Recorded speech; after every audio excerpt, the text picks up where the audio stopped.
Illuminati. Com direito à prorrogação, né, presidente? Eu quero chamar a atenção dos colegas deputados e deputadas de que nós, ao aprovarmos a LDO, nós estamos aprovando 93 emendas do orçamento regionalizado, e é claro que nós, como parlamentares, temos que defendê-las, porque foi, inclusive, esta casa autora desta lei, né, ainda quando deputado Carlito Mess. Então, nesse sentido, eu quero referendar a importância de cumprirmos com as prioridades do orçamento regionalizado, mas também os parlamentares, sejam através das bancadas, sejam pela atuação individual de cada deputado, nós apresentamos 79 emendas. 93, então, do regionalizado, 79 emendas entre bancadas e individuais, e a bancada do PT, nesse contexto, apresentou 30 emendas também dentro das 79. Bem, eu apresentei em torno de 14 emendas, das quais, das 14, eu quero destacar 5 emendas que eu acredito que são muito importantes, mesmo que nós sabemos já de antemão o resultado da votação da LDO, do relatório da LDO, mas eu quero fazer um registro da importância dessas 5 emendas, para que fique registrado nos autos desta casa, e para que, ao ser encaminhado o plano plurianual em setembro deste ano, e posteriormente a lei orçamentária, nós possamos garantir que o governo tenha sensibilidade para se comprometer com tais questões. A emenda 22, que trata da construção, reforma e ampliação dos CRAS, porque os CRAS é a primeira porta de entrada da política da assistência social em cada município.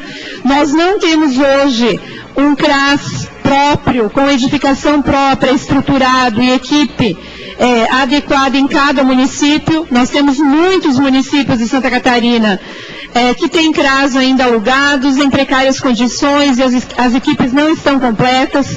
Então, nós precisamos estruturar os centros de referência assistente social. Também a emenda 23, que garante bolsa de estudos e supervisão de estágio para estudantes no ensino médio. Por que nós estamos incluindo essa emenda? Porque o governo federal tem tido uma política de ampliação do ensino médio inovador.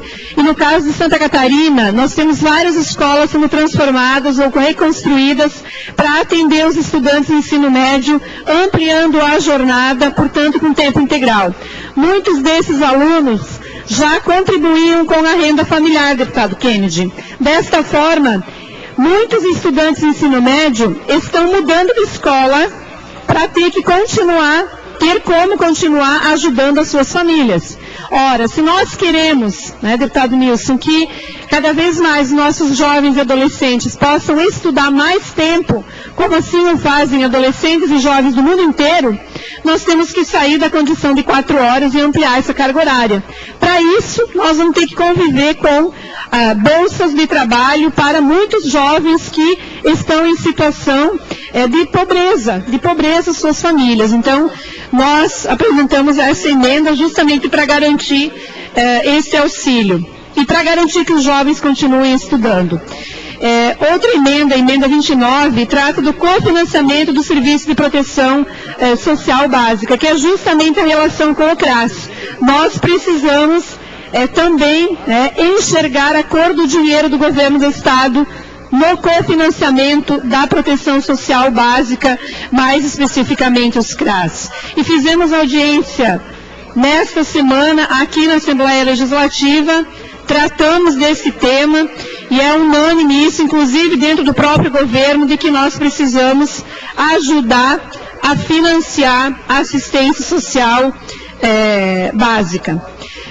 A emenda 63, e essa emenda aqui, fazendo justiça ao que nós também relatamos na Comissão de Finanças, é a emenda que trata da ampliação da atuação, deputado Gilmar, da Defensoria Pública em Santa Catarina.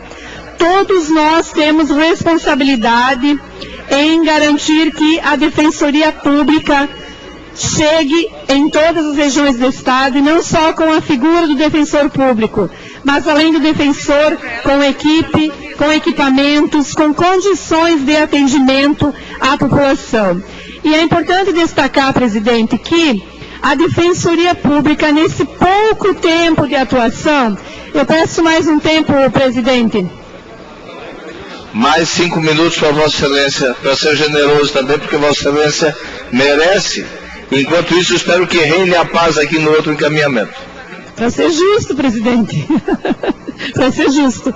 Bem, então a Defensoria, na verdade a Defensoria, nesse pouco tempo de atuação, já tem atuado prioritariamente em cerca de 60% dos casos na atuação da mediação de conflitos, evitando inclusive o processo judicial, o que é muito bom na nossa avaliação.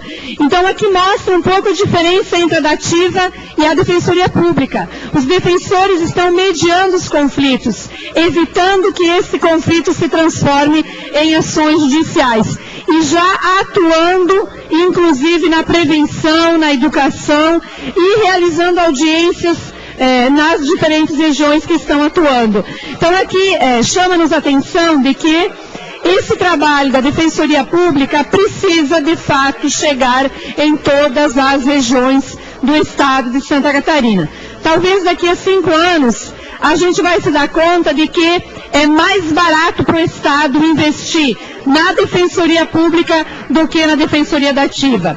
Então, dessa forma, o governo do estado, através da Secretaria de Planejamento, na figura do senhor Romualdo, eu vou deixar aqui, quero que fique registrado, fez contato conosco hoje, antes da votação desta emenda da Defensoria Pública na Comissão de Finanças, e assumiu um compromisso conosco, que eu quero deixar público aqui, de que o governo se compromete em enviar junto à revisão do PPA em setembro, a garantia desta emenda na revisão do PPA.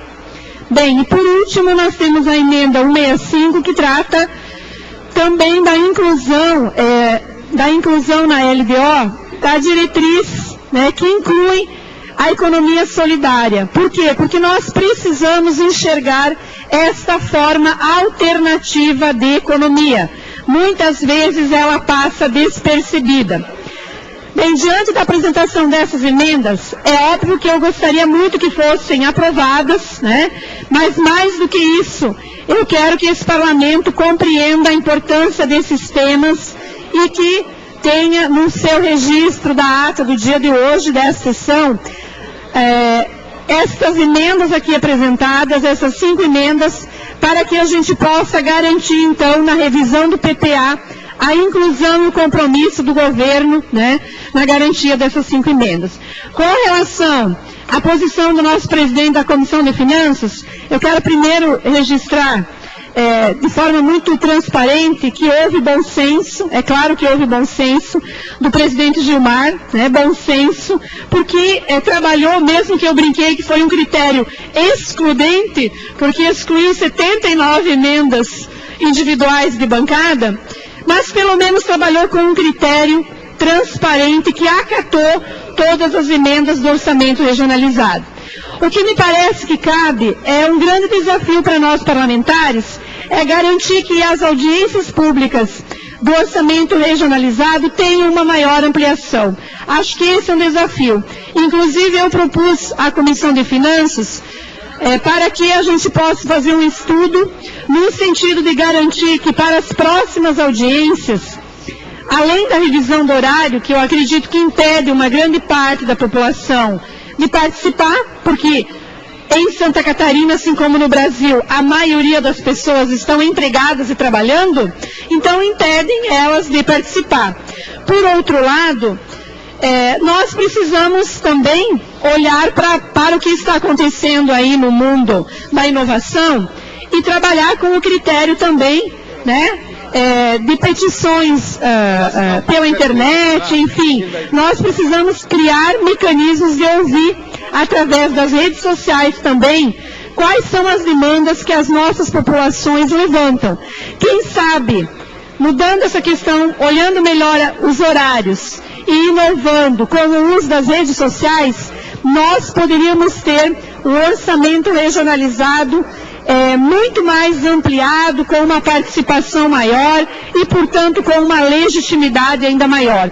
Então, eu quero fazer esse registro, agradecer a compreensão no sentido de que eu tenho certeza que o nosso presidente vai ser solidário quando vier o PPA, para que a gente faça, como diz o ditado, justeza, né? Justeza no sentido de garantir justiça para incluir essas emendas. Ok. Deputado Luciano, eu fiz questão de ressaltar já no meu pronunciamento, né, sobre